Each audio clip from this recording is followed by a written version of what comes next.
ਸੁਖਬੀਰ ਸਿੰਘ ਬਾਦਲ ਨੇ ਵਿਰਸਾ ਸਿੰਘ ਵਲਟੋਹੇ ਦੀ ticket announce ਕਰਤੀ ਸੀ। ਉਸ ਤੋਂ ਬਾਅਦ ਪਰਿਵਾਰ ਦੇ ਵਿੱਚ ਜਿਹੜਾ ਆਪਸੀ ਕਾਟੋ ਕਲੇਸ਼ ਸੀ ਉਹ ਜ਼ਿਆਦਾ ਵੱਧ ਗਿਆ।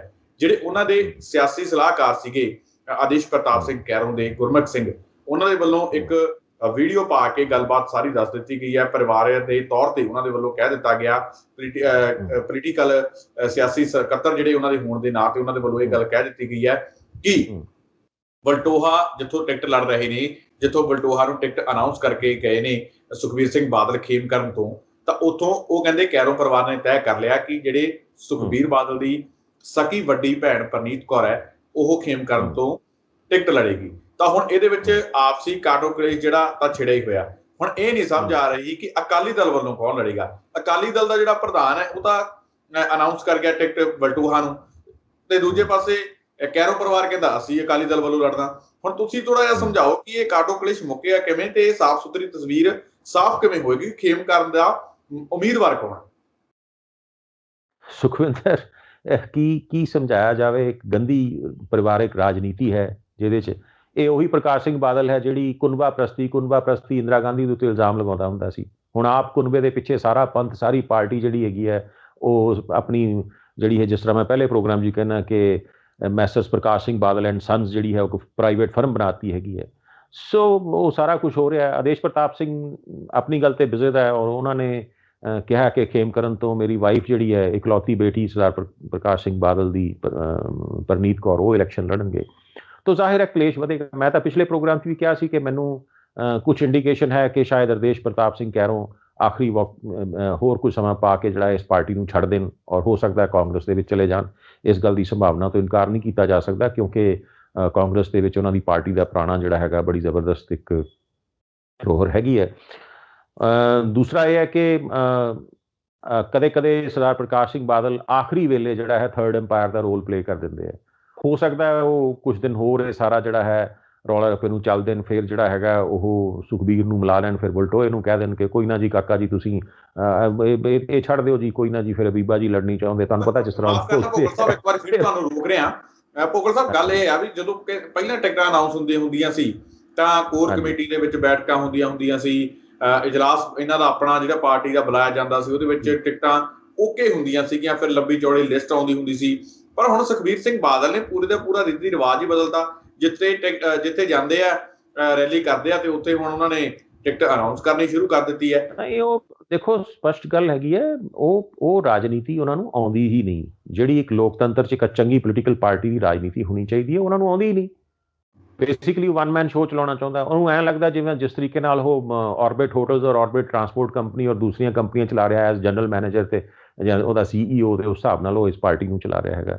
ਤੁਹਾਡੀ ਗੱਲ ਬਿਲਕੁਲ ਠੀਕ ਹੈ। ਇੱਕ ਪੋਲੀਟੀਕਲ ਕੋਰ ਕਮੇਟੀ ਦੀ ਮੀਟਿੰਗ ਹੋਣੀ ਚਾਹੀਦੀ ਸੀ ਟਿਕਟਾਂ ਫਾਈਨਲ ਕਰਨ 'ਚ। ਇਹ ਕੋਈ ਤਰੀਕਾ ਨਹੀਂ ਹੈ ਕਿ ਤੁਸੀਂ ਇੱਕ ਰੈਲੀ ਕੀਤੀ, ਪਹਿਲਾਂ ਉਹ ਲੋਕ ਉੱਥੇ ਜਾ ਕੇ ਬੋਲ ਰਹੇ ਹੈ ਕਿ ਜੀ ਅਸੀਂ ਇੱਥੋਂ ਮੈਂ ਹੀ ਇਲੈਕਸ਼ਨ ਲੜੂੰਗਾ, ਫਿਰ ਤੁਸੀਂ ਆ ਕੇ ਉੱਥੋਂ ਆ ਕੇ ਕਹਿੰਦੇ ਹੋ ਕਿ ਇੱਥੋਂ ਵਿਰਸਾ ਸਿੰਘ ਵਲਟੋਹਾ ਲੜੇਗਾ।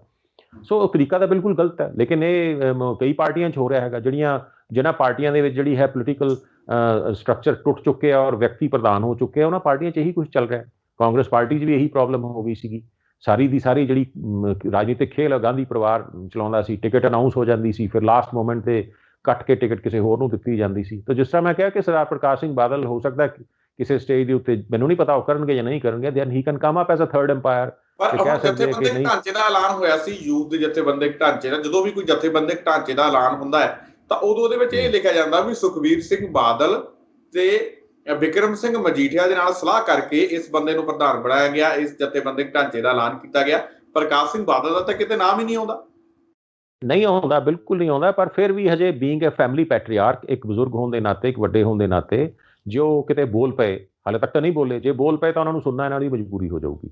ਕਿਉਂਕਿ ਜਦ ਤੱਕ ਸਰਦਾਰ ਪ੍ਰਕਾਸ਼ ਸਿੰਘ ਬਾਦਲ ਜੀਂਦੇ ਹੈ, ਜੋ ਮਰਜ਼ੀ ਉਹਨਾਂ ਦੀ ਮੁੱਖ ਮੰਤਰੀ ਕਾਰਜ, ਉਹ ਕੋਈ ਬਹੁਤ ਵਧੀਆ ਮੁੱਖ ਮੰਤਰੀ ਪੰਜਾਬ ਦੇ ਨਹੀਂ ਸਾਬਤ ਹੋਏ, ਕਾਫੀ ਮਾੜੇ ਮੁੱਖ ਮੰਤਰੀ ਸਾਬਤ ਹੋਏ, ਲੇਕਿਨ ਫਿਰ ਵੀ ਉਹਨਾਂ ਦਾ ਕਿਉਂਕਿ ਵਿਹਾਰ ਅੱਛਾ ਸੀ, ਲੋਕਾਂ ਨਾਲ ਮੇਲ ਜੋਲ ਅੱਛਾ ਸੀ, ਬੋਲਬਾਣੀ ਚੰਗੀ ਸੀ, ਇਸ ਕਰਕੇ ਲੋਕ ਹਾਲੇ ਵੀ ਥੋੜ੍ਹਾ ਬਹੁਤ ਉਹਨਾਂ ਦੀ ਇੱਜ਼ਤ ਕਰਦੇ ਆ। ਅਤੇ ਜੋ ਬੋਲਣਗੇ ਤੇ ਫਿਰ ਇਹਨਾਂ ਨੂੰ ਥੋੜ੍ਹਾ ਬਹੁਤ ਹੋ ਸਕਦਾ ਸੁਣਨਾ ਪਏ। ਪਰ ਮੈਨੂੰ ਡਾਊਟ ਹੈ ਕਿ ਉਹ ਬੋਲਣਗੇ ਵੀ ਨਹੀਂ, ਕਿਉਂਕਿ ਉਹ ਕਾਫੀ ਦੇਰ ਤੋਂ ਕੁਝ ਵੀ ਨਹੀਂ ਬੋਲ ਰਹੇ। ਅਤੇ ਜੇ ਨਹੀਂ ਬੋਲਣਗੇ ਤਾਂ ਫਿਰ ਇਹ ਕਾਟੋ ਕਲੇਸ਼ ਜਿਹੜਾ ਤੁਸੀਂ ਵਰਡ ਯੂਜ਼ ਕਰ ਰਹੇ ਹੋ, ਇਹ ਵਧੂਗਾ। ਔਰ ਜਿਸ ਤਰ੍ਹਾਂ ਮੈਂ ਪਹਿਲਾਂ ਵੀ ਕਿਹਾ ਸੀਗਾ ਕਿ ਆਦੇਸ਼ ਪ੍ਰਤਾਪ ਸਿੰਘ ਕੈਰੋਂ ਨੂੰ ਜਾਂ ਤਾਂ ਪਾਰਟੀ 'ਚੋਂ ਇਹ ਕੱਢਣਗੇ ਜਾਂ ਉਹ ਖੁਦ ਉਸ ਪਾਰਟੀ 'ਚੋਂ ਨਿਕਲ ਕੇ ਕੁਝ ਜਿਹੜਾ ਹੈ ਅਗਲਾ ਕੋਈ ਕਦਮ ਲੈਣਗੇ। ਇਸ ਗੱਲ ਦੀ ਪੂਰੀ ਸੰਭਾਵਨਾ ਬਣੀ ਹੋਈ ਹੈ। ਇੱਥੋਂ ਤੱਕ ਆ ਚੁੱਕੀ ਹੈ ਪੱਤਰਕਾਰ ਨੇ ਬਿਕਰਮ ਸਿੰਘ ਮਜੀਠੀਆ ਨੂੰ ਸਵਾਲ ਪੁੱਛਿਆ, ਕਹਿੰਦੇ ਕਿ ਤੁਸੀਂ ਤਾਂ ਬਲਟੋਹਾ ਨੂੰ ਟਿਕਟ ਅਨਾਉਂਸ ਕਰਤੀ ਹੈ ਤੇ ਕੈਰੋਂ ਪਰਿਵਾਰ ਕਹਿੰਦਾ ਅਸੀਂ ਲੜਨੀਆਂ। ਬਿਕਰਮ ਸਿੰਘ ਮਜੀਠੀ ਨੇ ਇੱਥੇ ਤੱਕ ਕਹਿਤਾ, ਕਹਿੰਦੇ ਕਿ ਸਾਡੇ ਵੱਡੇ ਭੈਣ ਨੇ, ਸਾਡੇ ਸਤਿਕਾਰਯੋਗ ਭੈਣ ਜੀ ਨੇ, ਜੇ ਉਹਨਾਂ ਨੇ ਲੜਨੀ ਆ ਤਾਂ ਜਾ ਕੇ ਮਜੀਠੇ ਤੋਂ ਲੜ ਲੈਣ, ਤੇ ਤੁਸੀਂ ਕਹਿੰਦੇ ਪੱਤਰਕਾਰਾਂ ਨੂੰ ਕਹਿੰਦੇ ਤੁਸੀਂ ਫਿਕਰ ਨਾ ਕਰੋ ਇਸ ਚੀਜ਼ ਦੀ, ਸਾਡੇ ਭੈਣ ਨੇ ਜੇ ਲੜਨੀ ਹੁਣ ਤਾਂ ਮਜੀਠੇ ਲੜ ਲੈਣ। ਜਾਨੀ ਮਜੀਠੀਆ ਚਲੋ ਕਿਹਾ ਤਾਂ ਉਹਨਾਂ ਨੇ ਗੱਲੀ ਬਾਤੀਆਂ ਛੱਡਣ ਤਾਂ ਮਜੀਠੀਆ ਆਪਣੀ ਟਿਕਟ ਨਹੀਂ ਲੱਗੇ, ਪਰ ਇੱਕ ਗੱਲ ਉਹਨਾਂ ਨੇ ਸਾਫ਼ ਕਰਤੀ ਕਿ ਬਲਟੋਹੇ ਦੀ ਟਿਕਟ ਨਹੀਂ ਕੱਟੀ ਜਾਊ, ਮੇਰੀ ਥਾਂ ਤੇ ਭਲਾ ਜਾ ਕੇ ਲੜ ਲੈਣ। ਹਾਂ, ਉਸਨੇ ਆਪਣਾ ਇੱਕ ਰਾਜਨੀਤਿਕ ਦਾਅ ਖੇਲਿਆ ਕਿ ਠੀਕ ਹੈ ਜੀ, ਜੇ ਉਹਨਾਂ ਨੇ ਲੜਨੀ ਤਾਂ ਅਸੀਂ ਉੱਥੋਂ ਲੜਾ ਦਿੰਦੇ ਉਹਨਾਂ ਨੂੰ। ਇਹ ਤਾਂ ਕੋਈ ਤਰੀਕਾ ਨਹੀਂ ਹੈਗਾ, ਇਹ this is again not democratic politics ਕਿ ਉੱਥੋਂ ਲੜਾ ਦਿਓ, ਉੱਥੋਂ ਲੜਾ ਦਿਓ। ਜਿਹੜਾ ਉਹਨਾਂ ਦਾ ਇਲਾਕਾ ਹੈ ਉੱਥੋਂ ਜਿੱਥੋਂ ਲੜਨਾ ਚਾਹੇਗੀ ਉੱਥੋਂ ਲੜ ਲਏਗੀ। ਸੋ ਇਹ ਸਾਰੀ ਜਿਹੜੀ ਹੈਗੀ ਹੈ, ਇਹ ਲੋਮੜੀ ਰਾਜਨੀਤੀ ਜਿਹੜੀ ਹੈਗੀ ਹੈ ਕਰਨ ਦੀ ਕੋਸ਼ਿਸ਼ ਕਰ ਰਹੇ ਹੈ। ਔਰ ਮੈਨੂੰ ਪੂਰੀ ਉਮੀਦ ਹੈ ਕਿ ਆਉਣ ਵਾਲੇ ਇਲੈਕਸ਼ਨ ਦੇ ਵਿੱਚ ਪਹਿਲਾਂ ਹੀ ਲੋਕ ਇਹਨਾਂ ਦੀ ਔਕਾਤ ਦਿਖਾ ਚੁੱਕੇ ਹੈਗੇ ਅਕਾਲੀਆਂ ਨੂੰ, ਜੋ ਇਹਨਾਂ ਨੇ ਫਾਰਮਰ ਬਿੱਲ ਦੇ ਚੱਕਰ, ਜੋ ਉੱਥੇ ਪਹਿਲਾਂ ਸਰਕਾਰ ਨਾਲ ਖੜੇ ਰਹੇ, ਉਹਨਾਂ ਬਿੱਲਸ ਦੇ ਹੱਕ ਦੇ ਵਿੱਚ ਇਹਨਾਂ ਨੇ ਜਿਹੜੀਆਂ ਹੈਗੀਆਂ ਸਟੇਟਮੈਂਟਸ ਦਿੱਤੀਆਂ, ਹੁਣ ਜਿਹੜਾ ਹੈ ਉਹਨੂੰ ਭੰਡਦੇ ਫਿਰਦੇ ਆ ਲੋਕ। ਇਹਨਾਂ ਨੂੰ ਚੰਗੀ ਤਰ੍ਹਾਂ ਇਹਨਾਂ ਦੀ ਔਕਾਤ ਦਿਖਾਉਣਗੇ ਇਹਨਾਂ ਇਲੈਕਸ਼ਨਸ ਦੇ ਵਿੱਚ।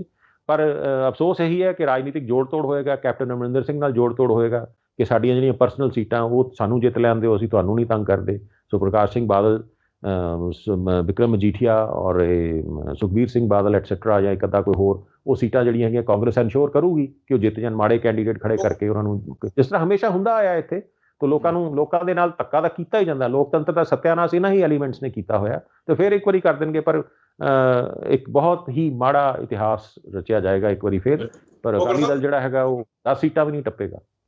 ਉਗਰ ਸਾਹਿਬ, ਤੁਹਾਨੂੰ ਨਹੀਂ ਲੱਗਦਾ ਕਿ ਸੁਖਬੀਰ ਸਿੰਘ ਬਾਦਲ ਤੇ ਬਿਕਰਮ ਸਿੰਘ ਮਜੀਠੀਆ ਦੇ ਵੱਲੋਂ ਇਹ ਵਿਵਾਦ ਜਿਹੜਾ ਪਰਿਵਾਰਕ ਵਿਵਾਦ ਆ ਖੇਮਕਰਨ ਦੀ ਟਿਕਟ ਨੂੰ ਲੈ ਕੇ ਜਾਣਬੁੱਝ ਕੇ ਸਹੇੜਿਆ ਗਿਆ, ਤੇ ਇਸ ਵਿਵਾਦ ਤੋਂ ਬਚਿਆ ਵੀ ਜਾ ਸਕਦਾ ਹੈ? ਕਿਉਂਕਿ ਜਿਸ ਦਿਨ ਇਹ ਰੈਲੀ ਕੀਤੀ ਹੈ, ਪਿਛਲੇ ਇੱਕ ਹਫ਼ਤੇ ਦੇ ਵਿੱਚ 3-4 ਦਿਨਾਂ ਦੇ ਵਿੱਚ ਹੀ ਜਿਹੜੇ ਇਹਨਾਂ ਦੇ 4 ਸ਼੍ਰੋਮਣੀ ਕਮੇਟੀ ਮੈਂਬਰਾਂ ਦੀ ਡੈਥ ਹੋ ਚੁੱਕੀ ਹੈ, ਤੇ ਉਸੇ ਦਿਨ ਜਿਸ ਦਿਨ ਰੈਲੀ ਕੀਤੀ ਆ, ਉਸੇ ਦਿਨ ਜਿਹੜੇ ਦਿਆਲ ਸਿੰਘ ਕੋਲਿਆਂਵਾਲੀ ਬਾਦਲ ਪਰਿਵਾਰ ਦੇ ਸਭ ਤੋਂ ਨਜ਼ਦੀਕੀ ਸਾਥੀਆਂ ਦੇ ਵਿੱਚੋਂ ਜਿਹੜੇ ਮੰਨੇ ਜਾਂਦੇ ਆ, ਉਹਨਾਂ ਦੇ ਮੱਦੇਨਜ਼ਰ ਰੋਕਿਆ ਜਾ ਸਕਦਾ ਸੀ, ਉਹਨਾਂ ਦੀ ਮੌਤ ਦੇ ਮੱਦੇਨਜ਼ਰ ਇਸ ਵਿਵਾਦ ਨੂੰ, ਕਿ ਭਾਈ ਠੀਕ ਹੈ ਅੱਜ ਅਸੀਂ ਰੈਲੀ ਕਰ ਲਈ ਹੈ, ਅੱਜ ਸਾਡੇ ਬਹੁਤ ਹੀ ਸਤਿਕਾਰਯੋਗ ਜਿਹੜੇ ਦਿਆਲ ਸਿੰਘ ਕੋਲਿਆਂਵਾਲੀ ਸਾਡੇ ਪਿਤਾ ਜੀ ਦੇ ਇਹ ਕਹਿ ਸਕਦੇ ਸੀਗੇ ਕਿ ਸਹਿਯੋਗੀ ਸੀਗੇ, ਉਹਨਾਂ ਦੀ ਡੈਥ ਹੋ ਚੁੱਕੀ ਹੈ ਤੇ ਅਸੀਂ ਤੁਹਾਡੀਆਂ ਭਾਵਨਾਵਾਂ ਦੀ ਕਦਰ ਕਰਦੇ ਹਾਂ, ਕੁਝ ਦਿਨਾਂ ਤੱਕ ਅਸੀਂ ਟਿਕਟ ਅਨਾਉਂਸ ਕਰ ਦਾਂਗੇ, ਪਰ ਅੱਜ ਦਿਆਲ ਸਿੰਘ ਕੋਲਿਆਂਵਾਲੇ ਦੀ ਡੈਥ ਦੇ ਕਰਕੇ ਅਸੀਂ ਟਿਕਟ ਅਨਾਉਂਸ ਨਹੀਂ ਕਰਦੇ।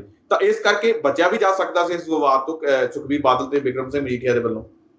ਜੇ ਸੁਖਬੀਰ ਸਿੰਘ ਬਾਦਲ ਇੰਨਾ ਸਿਆਣਾ ਹੁੰਦਾ ਤਾਂ ਫਿਰ ਗੱਲ ਕਾਹਦੀ ਸੀ? ਕਹਿੰਦੇ ਡੁੱਬੀ ਤੇ ਤਾਂ ਨਾ ਸਾਹ ਨਾ ਆਇਆ। ਪ੍ਰੋਬਲਮ ਤਾਂ ਸਾਰੀ ਵੇ ਹੀ ਹੈਂਡਲਸ, ਜਦੋਂ ਤੋਂ ਪ੍ਰਧਾਨ ਬਣੇ ਹੈ, ਉਹਨਾਂ ਨੂੰ ਆਪਣਾ ਜਿਹੜਾ ਹੈ ਪੋਲੀਟੀਕਲ ਰੁਤਬਾ, ਕਿਸ ਤਰੀਕੇ ਨਾਲ ਉਹ ਸਟੇਜਾਂ ਤੇ ਬੋਲਦੇ ਹੈ, ਕਿਸ ਤਰ੍ਹਾਂ ਹਾਸੋਹੀਣੀਆਂ ਗੱਲਾਂ ਕਰਦੇ ਹੈ, ਕਿਸ ਤਰ੍ਹਾਂ ਕਦੇ ਕੋਈ ਪਲੈਨਿੰਗ ਦੀ ਗੱਲ ਨਹੀਂ ਕੀਤੀ, ਔਰ ਜਿਸ ਤਰੀਕੇ ਨਾਲ ਜਿਹੜਾ ਹੈ ਬਿਕਰਮ ਮਜੀਠੀਆ ਦਾ ਜੋ ਲਹਿਜਾ ਹੁੰਦਾ ਬੋਲਣ ਦਾ, ਇਹ ਰਾਜਨੀਤੀ ਹੈ।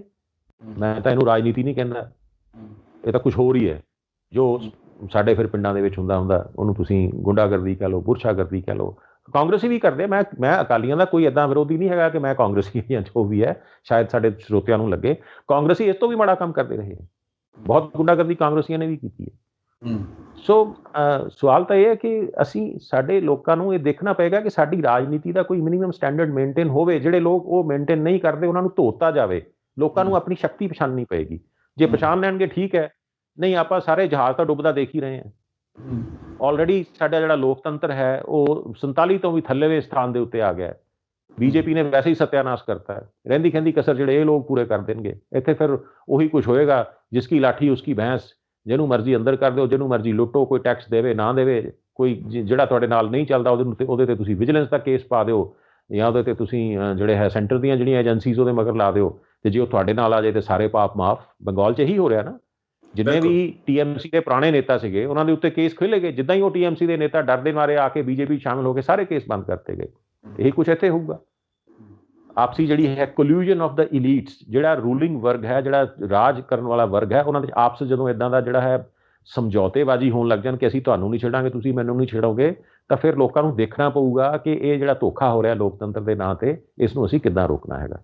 ਬਿਲਕੁਲ। ਸੋ ਇਹ ਤਾਂ ਲੋਕ ਸਾਡਾ ਤਾਂ ਫਰਜ਼ ਉਹਨਾਂ ਨੂੰ ਸਿਰਫ ਐਨਾਲਾਈਜ਼ ਕਰਕੇ ਇੱਕ ਜਿਹੜਾ ਹੈ ਪੜਚੋਲ ਕਰਕੇ ਦੱਸ ਦੇਣਾ ਕਿ ਭਾਈ ਆਹ ਹੋ ਰਿਹਾ, ਸੰਭਲ ਜਾਓ।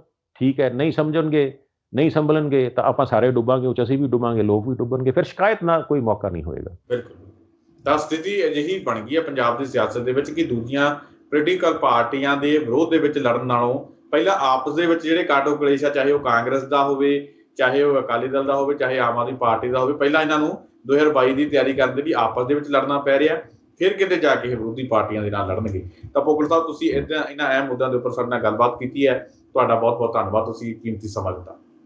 ਬਹੁਤ ਧੰਨਵਾਦ ਤੁਹਾਡਾ ਵੀ। ਮੈਂ ਫਿਰ ਤੋਂ ਆਪਣੇ ਦਰਸ਼ਕਾਂ ਨੂੰ ਅਪੀਲ ਕਰਾਂਗੇ ਕਿ ਇਹ ਵਿਸ਼ਲੇਸ਼ਣ ਹੈ, ਇਹ ਕਿਸੇ ਪਾਰਟੀ ਦੇ ਹੱਕ 'ਚ ਨਹੀਂ, ਕਿਸੇ ਦੇ ਵਿਰੋਧ ਨਹੀਂ। ਮੇਰਾ ਸੰਬੰਧ ਕਿਸੇ ਵੀ ਪੋਲੀਟੀਕਲ ਪਾਰਟੀ ਦੇ ਨਾਲ ਨਹੀਂ, ਮੇਰਾ ਸੰਬੰਧ ਸਿਰਫ ਆਪਣੇ ਲੋਕਾਂ ਨਾਲ ਹੈ। ਮੈਂ ਇੱਕ ਪ੍ਰਾਧਿਆਪਕ ਹਾਂ, ਮੇਰਾ ਸੰਬੰਧ ਨੌਜਵਾਨ ਪੀੜ੍ਹੀ ਨਾਲ ਹੈ, ਲੋਕਾਂ ਨਾਲ ਹੈ। ਮੇਰੀ ਆਸਥਾ, ਮੇਰਾ ਵਿਸ਼ਵਾਸ ਇਸ ਦੇਸ਼ ਦਾ ਲੋਕਤੰਤਰ ਹੈ। ਮੈਂ ਚਾਹੁੰਦਾ ਇਹ ਦੇਸ਼ ਲੋਕਤੰਤਰੀ ਰਹੇ, ਚੰਗਾ ਰਹੇ, ਸਾਰਿਆਂ ਦੇ ਰਹਿਣ ਦੇ ਕਾਬਿਲ ਰਹੇ। ਔਰ ਇਹੀ ਮੈਂ ਅਪੀਲ ਹਮੇਸ਼ਾ ਆਪਣੇ ਸਰੋਤਿਆਂ ਨੂੰ ਕਰਾਂਗਾ ਕਿ ਇਹਨਾਂ ਚੀਜ਼ਾਂ ਤੋਂ ਉੱਪਰ ਉੱਠ ਕੇ ਇਨਸ਼ੋਰ ਕਰੀਏ ਕਿ ਇੱਥੇ ਚੰਗੀ ਰਾਜਨੀਤੀ ਆਵੇ। ਉਸ ਦਾ ਸਿਰਫ ਔਰ ਸਿਰਫ ਜ਼ਿੰਮਾ ਸਾਡੇ ਹੱਥ ਹੈ, ਹੋਰ ਕੋਈ ਨਹੀਂ ਆ ਕੇ ਕਰੇਗਾ। ਬਹੁਤ ਮਿਹਰਬਾਨੀ। ਬਿਲਕੁਲ। ਤਾਂ ਭੁੱਗਲ ਸਾਹਿਬ, ਬਹੁਤ ਬਹੁਤ ਧੰਨਵਾਦ।